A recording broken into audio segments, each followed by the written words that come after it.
राम राम दोस्तों, कैसे हो आप सभी। आशा करता हूँ अच्छे होंगे, मस्त होंगे, स्वस्थ होंगे। तो पिछली क्लास में हमने बात की थी कंप्यूटर के सामान्य परिचय के बारे में। तो आज बात करेंगे कंप्यूटर के प्रकार के बारे में। तो कंप्यूटर सामान्य प्रयोग के आधार पर तीन प्रकार के होते हैं। पहला होता है एनालॉग कंप्यूटर, दूसरा डिजिटल और तीसरा होता है हाइब्रिड कंप्यूटर। इसके बाद होता है कि आकार के आधार पर कंप्यूटर कितने प्रकार के होते हैं। आकार के आधार पर कंप्यूटर चार प्रकार के होते हैं। पहला आता है मेन फ्रेम, दूसरा आता है मिनी कंप्यूटर, तीसरा माइक्रो और चौथा आता है सुपर कंप्यूटर। ये हो गया नॉर्मली, और आगे हम डिटेल से बात करने वाले हैं। अगला आता है एनालॉग कंप्यूटर। एनालॉग कंप्यूटर वे कंप्यूटर होते हैं, एनालॉग कंप्यूटर वे कंप्यूटर होते हैं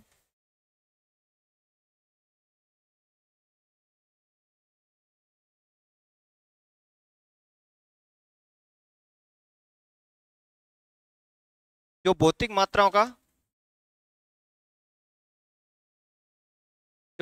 मात्राओं का मापन करते हैं।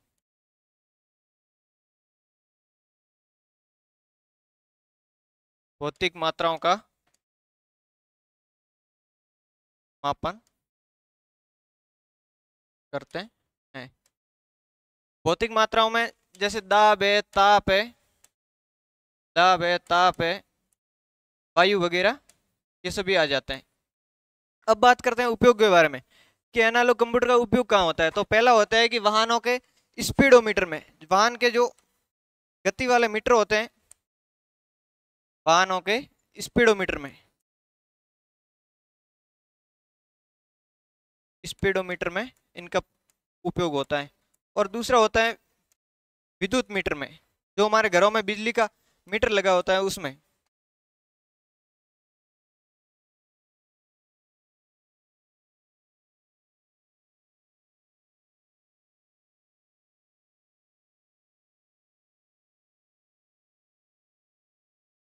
विद्युत मीटर में। और तीसरी बात करें तो साधारण घड़ी में, साधारण घड़ी जो दीवार पे लगी होती है, साधारण घड़ी जिसमें सुइयां उपयोग में ली जाती हैं, जैसे ये घड़ी है, ये सुइयां वाली घड़ी है, ये सब एनालॉग कंप्यूटर का हिस्सा होती है। ठीक है, ये हो गया सामान्य वे कंप्यूटर जो भौतिक मात्राओं का मापन करते हैं, जैसे वायु है, दाब है, ताप है। उपयोग होता है वाहनों के स्पीडोमीटर में, विद्युत मीटर में और साधारण घड़ी में। नेक्स्ट बात करते हैं डिजिटल कंप्यूटर। डिजिटल कंप्यूटर वे कंप्यूटर होते हैं जो हमारे सामान्य रूप से प्रयुक्त होते हैं। सामान्य रूप से कैसे, जो दैनिक जीवन से जुड़े होते हैं। वे कंप्यूटर, वे कंप्यूटर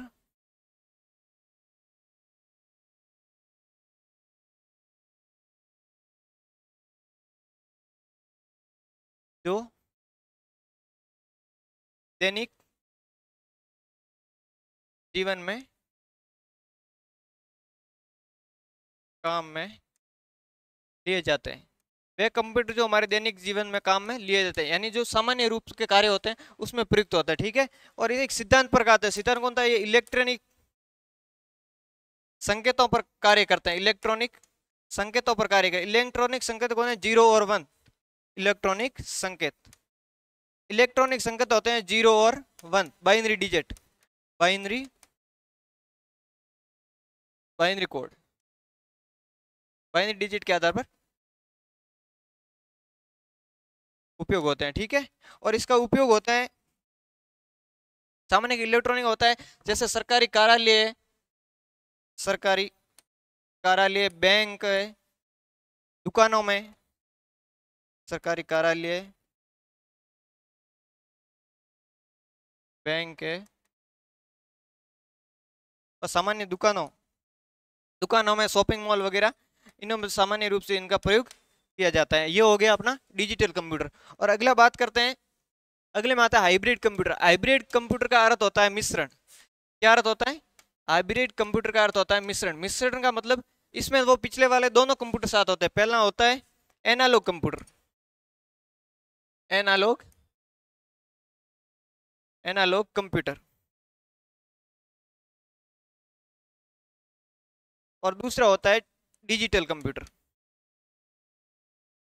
दोनों साथ में किस प्रकार उपयोग होते हैं कि जैसे इसका उपयोग होता है, सर्वप्रथम बात करें तो पेट्रोल पंप पे, पेट्रोल पंप पे, और दूसरा आता है अस्पतालों में,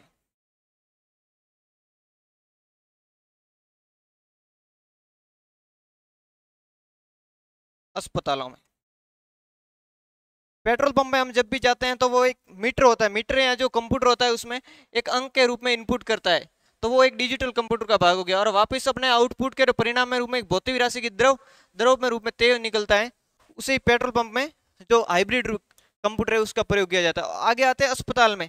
जैसे हम अस्पताल में ब्लड टेस्टिंग के लिए जाते हैं तो डॉक्टर है वो इंजेक्शन के माध्यम से जैसे ही ब्लड बाहर निकालते हैं तो वो एक तरल द्रव अवस्था में बाहर आता है ब्लड, ठीक है। और वापस अपन को जो परिणाम है रिजल्ट देते हैं वो एक आंकड़ों के माध्यम से बताते हैं, अंक के माध्यम से 100 ग्राम है 200 ग्राम है, तो वो एक डिजिटल माध्यम हो गया। ये दोनों का मिश्रित रूप है, ये हाइब्रिड कंप्यूटर, ठीक है।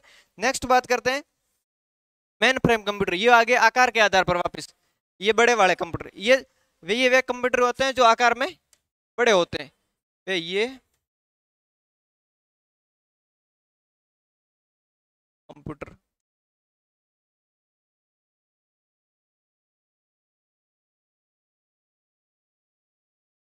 वे कंप्यूटर होते हैं जो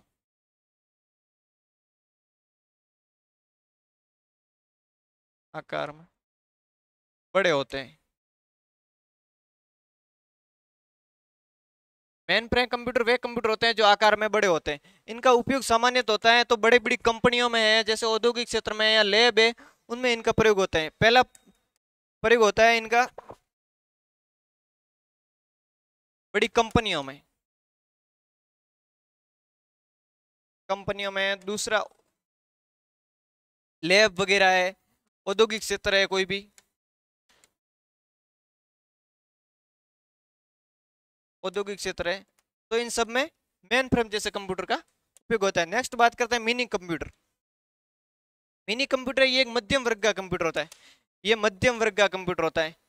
ये कंप्यूटर मेन फ्रेम से छोटा व माइक्रो कंप्यूटर से बड़ा कंप्यूटर होता है। मध्यम वर्ग का कंप्यूटर, मध्यम वर्ग का कंप्यूटर, मध्यम वर्ग का कंप्यूटर होता है। इसका उपयोग है सामान्यतः जैसे सरकारी कार्यालय कह दो, बैंक कह दो, सरकारी कार्यालय, बैंक है, और वैज्ञानिक जो विज्ञान क्षेत्र में होते हैं, वैज्ञानिक या किसी आविष्कार में इनका प्रयोग किया जाता है। ये हो गया मिनी कंप्यूटर। नेक्स्ट बात करते हैं अपन माइक्रो कंप्यूटर। माइक्रो कंप्यूटर को ही अगला रूप डिजिटल कंप्यूटर कहते हैं। माइक्रो कंप्यूटर इसी कंप्यूटर को डिजिटल डिजिटल कंप्यूटर कहते हैं। ये छोटा कंप्यूटर होता है, ये छोटा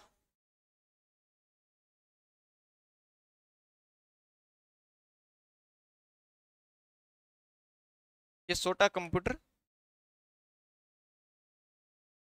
होता है।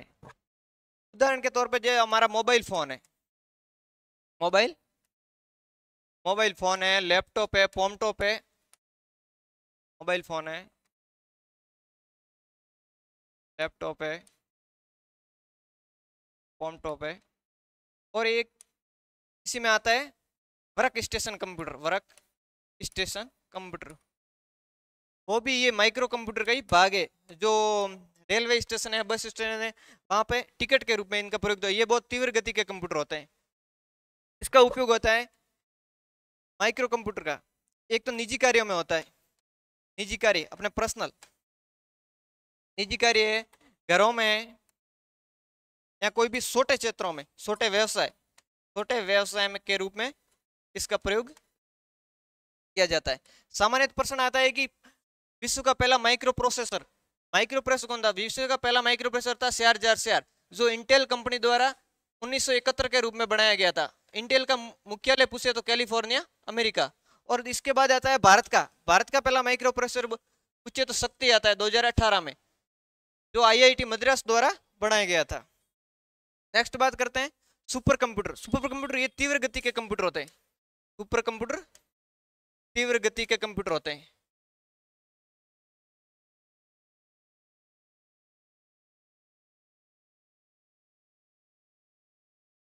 तीव्र गति के कंप्यूटर होते हैं।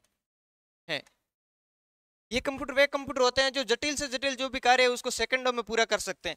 इसका उपयोग है सामान्य मौसम के पूर्वानुमान के रूप में, मौसम के पूर्वानुमान, मौसम के पूर्वानुमान में, और दूसरा कहते हैं तो वैज्ञानिकों द्वारा आविष्कार में, वैज्ञानिकों द्वारा आविष्कार।